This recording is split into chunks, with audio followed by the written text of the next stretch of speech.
What's up, everybody? On today's show, Jalen Milroe talks why he stayed at Alabama, and our sit-down interviews with Todd Gurley and Danny Wuerffel, some SEC legends there. Locked On SEC starts right now.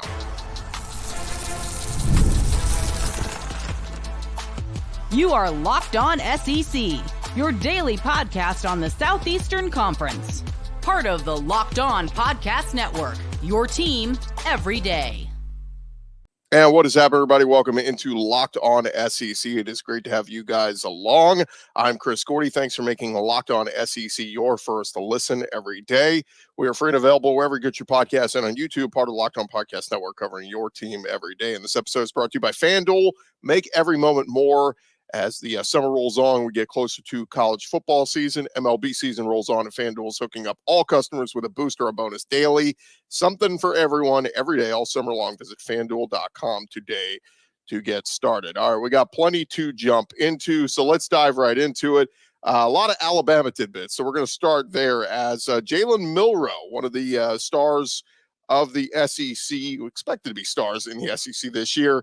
Obviously, he stayed at Alabama with Nick Saban retiring when a ton of guys left, like Caleb Downs and others. But Jalen Milroe doing an interview on ESPN on Thursday, and Milroe claims he fielded multiple, quote, big-time offers from other programs, but ultimately decided to stay at Alabama. And he said, look, number one, I didn't want to make an emotional decision. Everything that I do, everything is thought out. And also not leaning on my own understanding. Faith really came into the picture when it came to this situation. Also, my family. I separate my life into three pillars: faith, family, and football. And that was something that was impacting my decision. Number one, faith. Two, family. Not leaning on my own understanding. Just trying to get some advice through that process because it was a hard decision. Now, look, we don't really know what schools offered Milroe, but obviously some big-time schools, you got to assume, were looking to make a run at him and add him. Dual-threat quarterback, really came into his own as last season went along. But Milroe did clarify he'd never really considered leaving, even with Nick Saban retiring. He said, prior to going to college, I told my parents, no matter the situation, no matter if I start my first year, second year, third year, I'm going to get my degree in 3 years. And I was able to achieve that this past December. At my graduation, I gave a speech to everybody and told them, of course I'm coming back, staying next season in college, and I would get my master's degree next December despite any challenges. So this was before Coach Saban even retired, and I'm all about staying committed to my goals. So Milroe said Nick Saban picking someone else to reach the pinnacle in the SEC this year, picking Georgia and Texas, it didn't really turn him off much. He said Coach Saban has his own opinion. He said, yeah, rat poison. Jokingly, he said, it's all good. I support Coach Saban no matter what. This is his new career. As far as getting into broadcasting, share his opinion. Opinions will be flying all over the place with games like that. So Milroe said, look, it's all about having the mentality of going 1-0, having continuous improvement when we approach the field and every opportunity, seizing it as a group. Now, Milroe did speak a little bit on his new coach, Kalen DeBoer, and what he's like. And he basically said, DeBoer is very personable. He said, I enjoy being around him. His coaching, he's done a really good job of getting to know the players. With the short time he's been there, everyone has built a relationship with Coach DeBoer. He said, one thing that spoke out to me with him initially getting there is everybody on the football team has his phone number. They can communicate with him whenever they want. He also has, by his office, a room where the players could just go sit in there, have some downtime, time where you communicate with him on a regular basis. Whenever they want to talk to Coach, that has been awesome. We are all confident in Coach DeBoer. We're excited for what the future holds. So pretty interesting there. I don't know if it's necessarily a shot at Nick Saban, but kind of a, hey, this guy's got an open door policy. We can go talk to him anytime we want. Coach Saban probably a little, was a little busy sometimes. Maybe not always a doors wide open, come in and let's chat, but we will see. Kalen DeBoer has certainly got high expectations, and he is going to have to win at a high clip at Alabama to keep those natives from being restless. Now, just last week at Media Days, we caught up with Jalen Milroe, and in case you missed this, just a little bit on Milroe on what the difference is in him now from where he was last offseason. Here was Jalen Milroe. What's the biggest difference in Jalen Milroe from last offseason to this offseason? I'll say, number one, just having the belief behind me. And then two, just the experience level. You know, our first year starter must be different from a guy that had experience. So it's been awesome just to have that, and then also the transition of having great people around me with Coach DeBoer and Coach Sheridan. So I'll say, man, I'm just super excited for what the future holds. What do you like most about this team? What excites you most when you talk about Alabama in 2024? I say the passionate level of the guys that's around and who's leading our system. You know, Coach DeBoer doing a really good job putting us in position to be successful, getting to know us as a whole group, and then players have been stepping up as leaders. You know, we have a player-led group that wants to be successful, and that's player-led. It's been awesome to see the development of everybody because everybody cares about the standard of Alabama. So, like, what a great opportunity to be around a lot of great guys that want to be successful. So that was just a little bit of our walk and talk with Jalen Milroe. If you missed it, you can catch that on last week's Locked On SEC. A few other Alabama tidbits. I know some SEC folks might be saying they spent a lot of time in Alabama. Well, there's tidbits here. Wisconsin is hiring Alabama recruiting specialist Brandon Rose as an assistant director of player personnel. He's been with the Crimson Tide since 2021. This comes after the Badgers promoted player personnel director Max Steinecker to general manager. Before Alabama, Brandon Rose was with the Buffalo Bills. Now, at week 3 home game, hosting the Alabama Crimson Tide, going to be very interesting. So we'll see if Alabama can go get that road win at Wisconsin. But Wisconsin stealing away Alabama recruiting specialist Brandon Rose.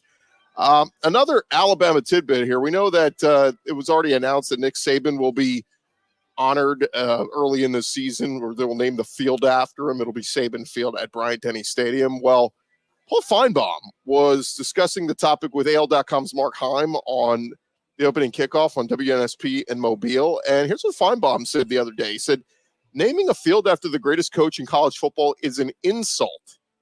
Feinbaum saying it should not be Nick Saban Field. It should be Bryant Saban Stadium. Other SEC coaches like Steve Spurrier, Pat Dye, Vince Dooley, they all have fields named after them. Feinbaum, though, says the field naming is, quote, worthless, since the venue is still referred to by its stadium name or nickname, Bryant-Denny Stadium. He called it stubborn of Alabama to go with Saban Field while keeping Bryant-Denny.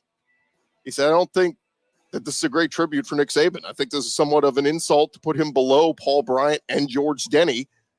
He reiterated his call for renaming the stadium to Bryant Saban Stadium, arguing that the school president is, or that UA president Denny is probably recognized without having his name on the stadium. Denny has Denny chimes, maybe the most iconic thing on the Alabama campus. You put Bryant and Saban's names on the stadium, you're telling the world we had the 2 greatest college football coaches in the history of the sport at one school. I don't know. I think that's a pretty interesting argument that Paul Feinbaum makes, right? Bryant Saban Stadium doesn't necessarily roll off the tongue. It twisted me up, but it's been Bryant-Denny for forever. I mean, can we really go back on that? That's a good point. Denny chimes is already there. You take Denny off the stadium and put Saban there, but as of now, they will not be doing that. It will be Saban Field at Bryant-Denny Stadium, and they'll honor Coach Saban during the USF game early in the season. All right, another tidbit before we get rolling here and get you some of our other interviews from SEC Media Days. Dan Lanning taking a shot back at Kirby Smart amid that conversation surrounding Oregon's NIL situation with Nike and Phil Knight. Former coach Rick Neuheisel suggested that Phil Knight was ready to pour in unlimited resources to Oregon to win a title, including NIL money. And Kirby Smart had a witty comment last week, joining the joining at SEC Media Days, basically calling out Dan Lanning, his former assistant. Well, Dan Lanning joined the Pat McAfee show on Thursday and said, quote, I think it's impressive that, guys like Kirby have been signing the number 1 class in the nation without any NIL money this entire time. McAfee brought it up when he said he heard it was the case Oregon had unlimited funds. And that's what Kirby was joking about at SEC Media Days. And, a little bit of fun. Dan Lanning saying, obviously, Coach Smart took a little shot at us. If you want to be a top 10 team in college football, you got to have great support. And we have that. It's 1 + 1 + 1, right? 300 teams we went to visit this spring, 23 satellite camps. So when they come to your campus, it's our staff, it's our alignment with our entire university that makes recruiting. So Dan Lanning kind of saying, yeah, look, the Nike money helps.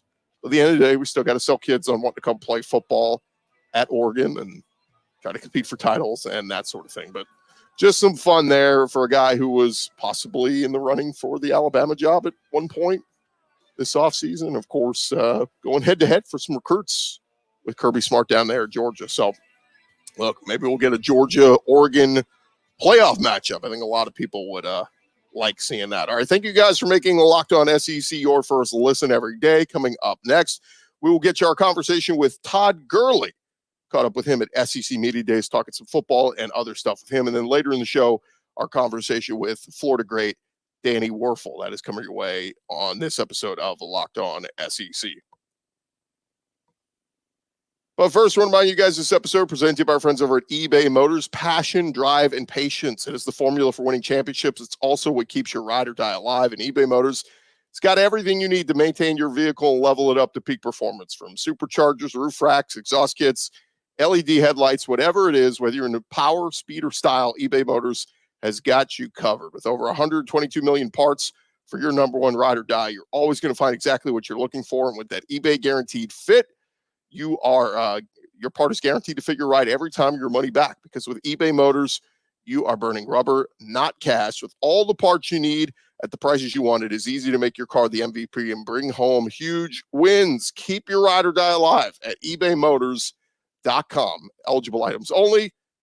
Exclusions apply. eBay Guaranteed Fit only available to U.S. customers is ebaymotors.com. Rolling on from SEC Media Days, and you never know who you're going to get to stop by. And right now, I'm catching up with a former SEC star of the league. He is Todd Gurley, courtesy of our friends over at Bush's Baked Beans. What's going on, Todd? How are you, man? Man, I'm doing good. Obviously, out here on behalf of Bush's Grill and Beans. I'm the official beans of the SEC, third year in partnership with the SEC. So, big grill guy. Yep. Love the grill. So, thankful and to be able to partner with them and come out here, talk at SC Media Day out here in Dallas, man.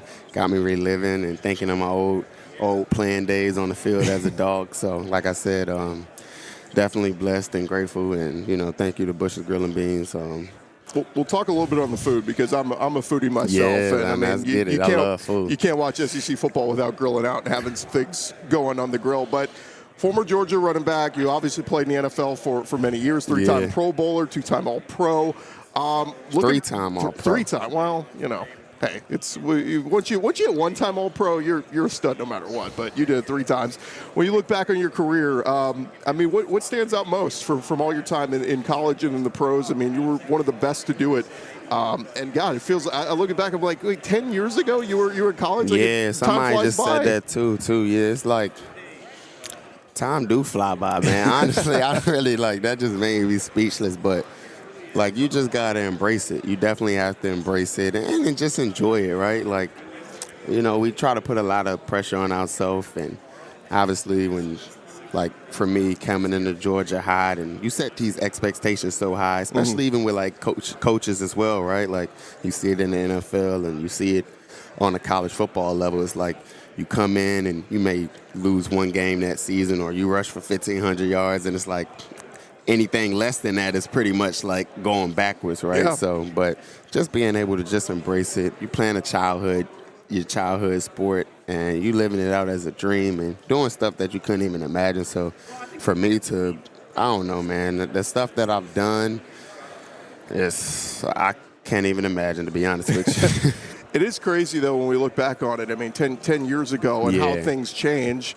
The stupid autograph suspension. 10 years later, Todd. Honestly, I forget about that sometimes. But it's legal now. You look back on it, it's so silly, something so ridiculous, something you own, your name, and but at least NIL now, you look back on it and go, man, 10 years later, because you would have had all your endorsement deals you had in the NFL, you could have had in college. I mean, a different time, different place, but man, you would have racked up.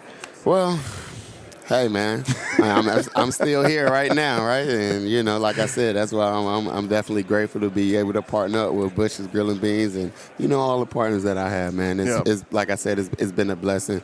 They could have picked anybody else, right? They could have picked a college player, but for some reason they picked me. So that makes it even better. Well, we're grateful for it. Obviously, it's funny. It feels like Kirby's been there forever, but it's really since 2016. You were under Mark Richt. And Mark Richt was such a great coach. Yeah. But it's crazy. I mean, Kirby has amped this thing up to another level here. Yeah, no, for sure. He hit the ground running, and he's been there 8 years now. So it's flying by. It definitely flies by. But just grateful for everything that he's done for this program, and he's going to continue to do for this program. As a former player, sometimes you take advantage of it, and you're like, "Oh, we're going to win, we're going to do it," but that's not necessarily the case all the time, man. Stuff happens, situations happen, but for him to be able to keep this team and team after team level-headed and just in grind mode, and obviously last year I think was a great learning experience for us to be able to lose in the SC championship game But it was stupid. They were still one of the 4 best teams. No, for them to fall for out. sure. But it's still a lesson, and it's not, that don't take anything away from the teams that didn't make it. But it's like, hey, man, if you want to win, you got to win, but you got to win at the right time. And I always kind of used to say that, too. It's like, if you're going to lose, you kind of got to lose early on. Yeah. But it's like, yeah, it is what it is. 42-2 in his last 3 years. I mean, that's just silly. Really? And, yeah. Wow. And now we talk about going for a 3. They were going for a 3-peat last year. They didn't get it. Yeah. But if they win it this year, that's 3 out of 4. I mean, you start throwing the word dynasty around with Saban gone. By the way, would you make us would Saban retire? Were you shocked? I wasn't really shocked. I'm shocked, but not really shocked. The guy got to go sooner or later, right? And, it would have been nice if he retired 10 years ago. You would have had a couple more championships there. Yeah. Tell me about it. But then maybe when we wouldn't have got Kirby. So, That's true. It all works out for the best. Yeah.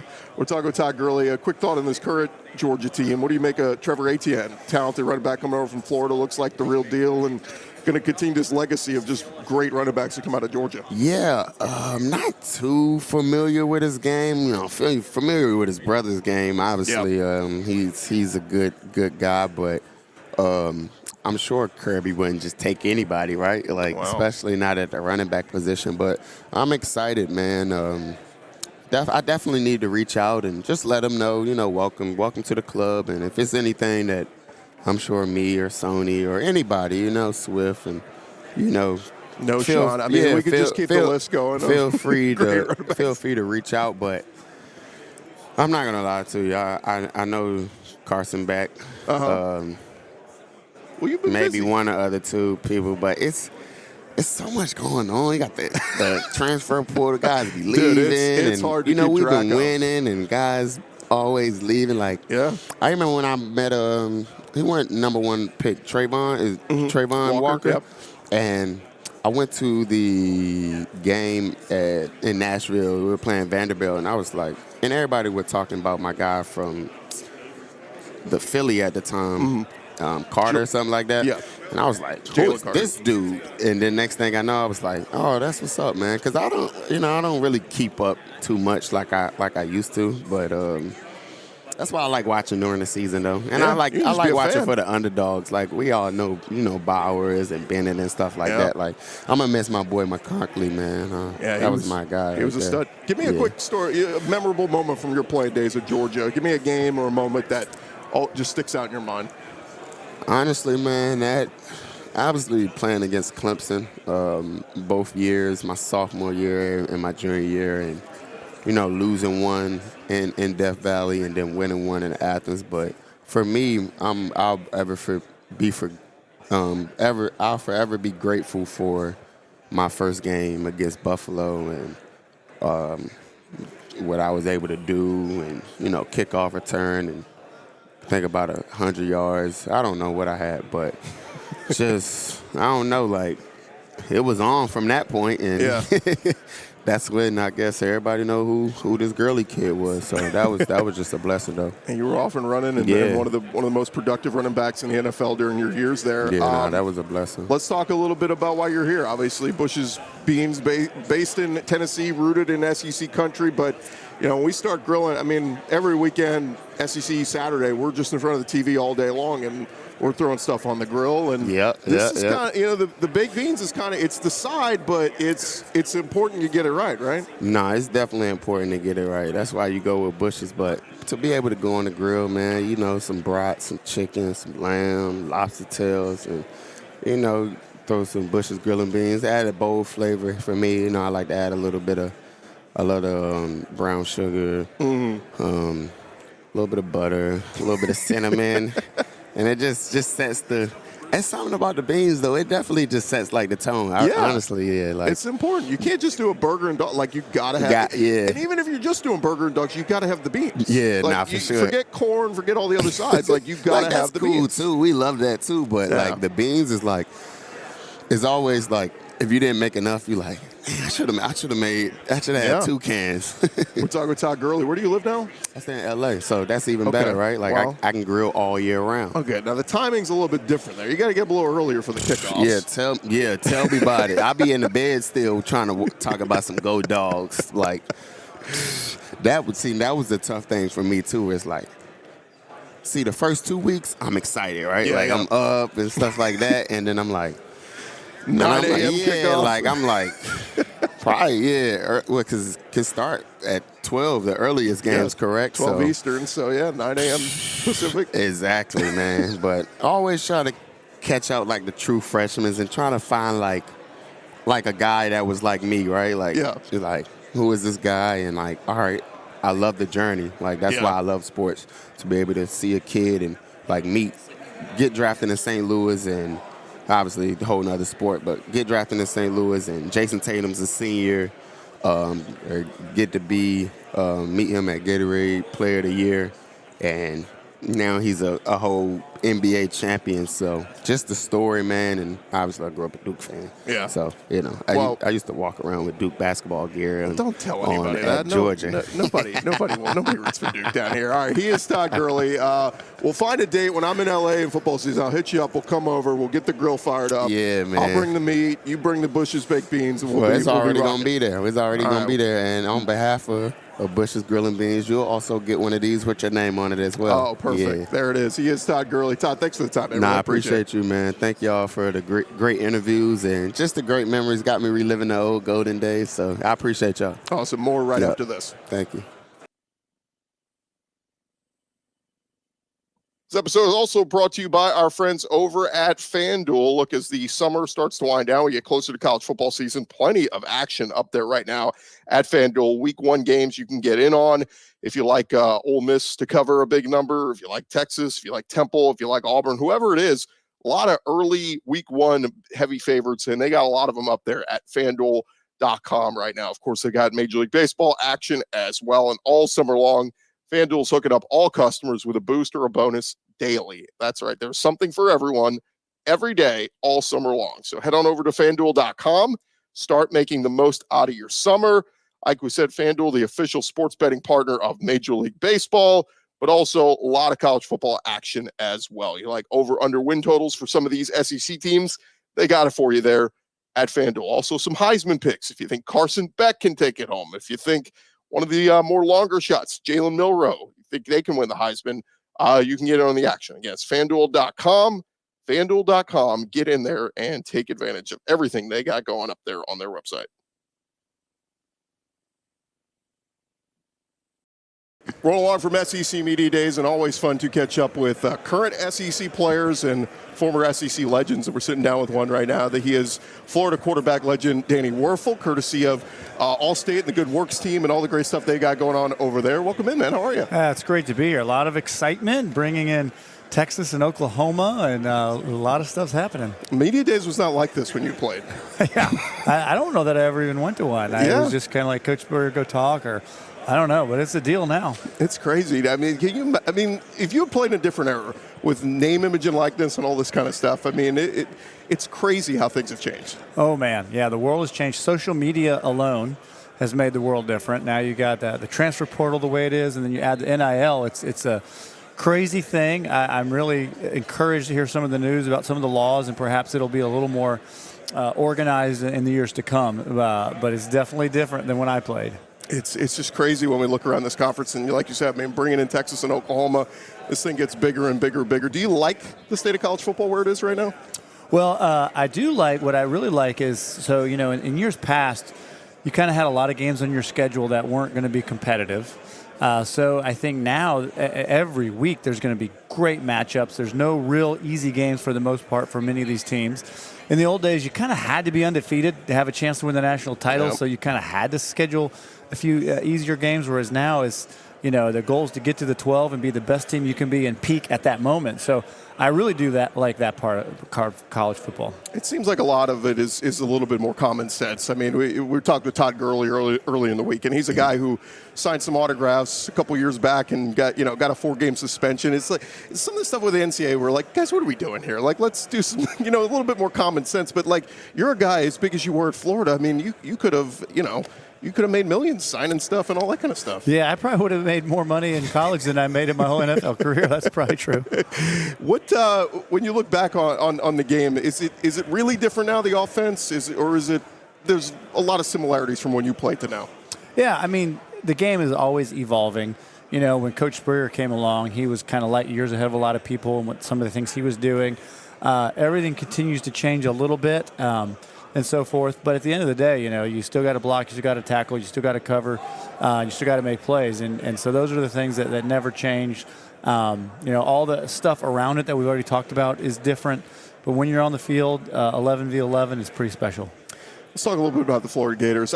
Billy Napier as a person, I like the guy a lot. I mean, I think he's a really good football coach. It's just, I don't know who's done the scheduling over there, but I mean, you might need to sit him down and go, guys, let's rethink this approach because they've done him no favors here. Yeah, this is a really tough, especially have as your third year when you're still trying to get some momentum and build the program. And so this is a tough year. I do think what he's done is pretty remarkable in terms of building culture. I actually just heard him say a few words to honor Monty Kiffin and the Kiffin family, and just a very type of thing you'd hear from a real, a pastor or a deep friend, not just a football coach. Just right. A really, really good guy on building culture and the program. I think he's a phenomenal recruiter. I think NIL's made that a little more complicated than it has been in years past. And, time will tell if kind of the on-field coaching and the wins can catch up to those things. I mean, it's crazy, too. I mean, I kept telling people, be careful what you wish for when you do when you do conference expansion, you bring in other teams. I'm like, guys, let's bring in like maybe a Wake Forest and Indiana. Like, you want to bring in Texas and Oklahoma, it's going to make it harder on everybody. And, I mean, the shelf life for coaches now, it's like you get 3 years, sometimes only 2 to prove yourself. Yeah, it's a do it now, do it quick, or be gone world that we live in, which is tough. I really do think that the pressure to be undefeated has changed a lot of things. I mean, when you have 12 teams getting in, I think you can have a more robust schedule, and hopefully, as they're picking those last few teams, they'll look at strength of schedule. So I think you'll see more and more teams over time having harder schedules, and hopefully it'll benefit them. It'll be rewarded. And really the whole key, I mean, it's like in the NFL, like you got to get in the playoffs. The real season matters, but who's hot at the end? Right. That's what matters. And, if you've played against good teams, if you've been in the big games and you make it to the playoffs, man, you have a shot. And I think that's pretty cool. We got to talk with Graham Mertz a couple weeks ago at the Manning Passing Academy. I like the kid a lot. I mean, he was, one of the leaders in completion percentage last year in all college football. But the kid they just brought in, DJ Lagway, I mean, he was stud kid out of the state of Texas and big 5-star. And, I look at him and I'm like, this kid's got to play. Like, I don't know how you play both. I guess I almost look at it as the year you had Chris Leak and Tim Tebow. You found a way to get them both on. You got to get them both out of the field. Well, I agree. I think you went to where I was going to go anyway. You had a very experienced leader and player in Chris Leak at Florida. Tim Tebow came in and, as excited as everybody was for him to be there, just like with DJ, he's not developed near as much as Chris Leak was at the time in Tebow's case or Graham Mertz.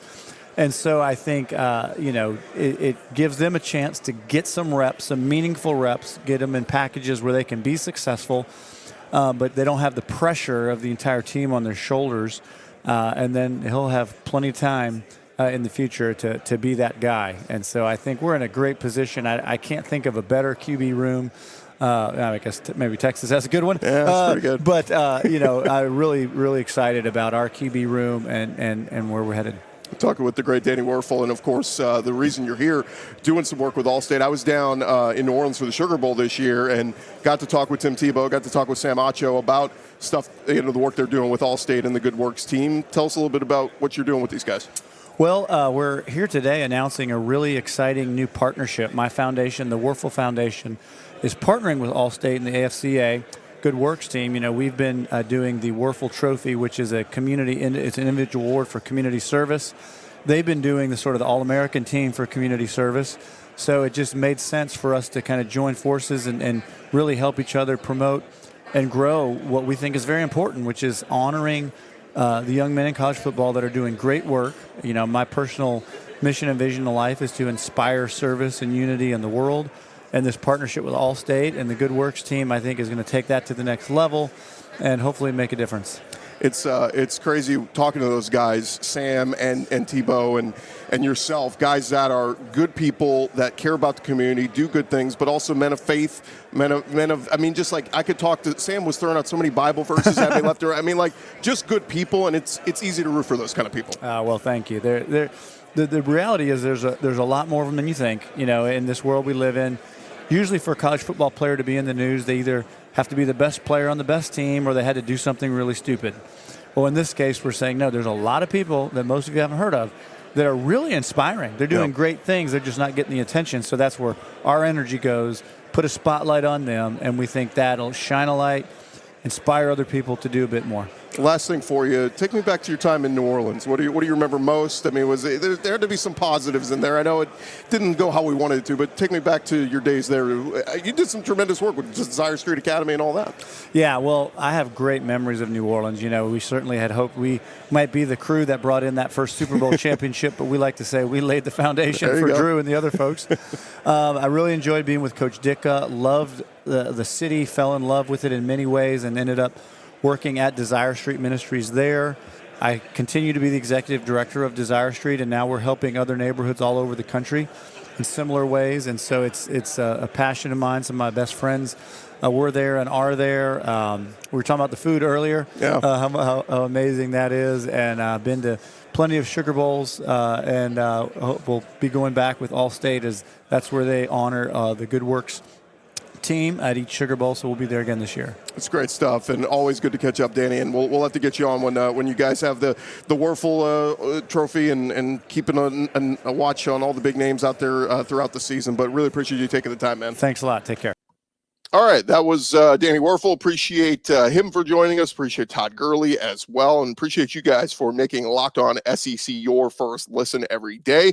We'll be back next week. We'll have more of our content from SEC Media Days. Get you caught up on everything we didn't bring you, including our one-on-one conversation with head of SEC officiating, John McDade. We'll bring you that conversation, as well as sit-downs with J.D. Piquel from On3 Sports, Lynn Scarborough from Lindy Sports. Tons more content and action coming to you right here on Locked On SEC as we count you down to the start of another SEC college football season. But I'm Chris Gordy.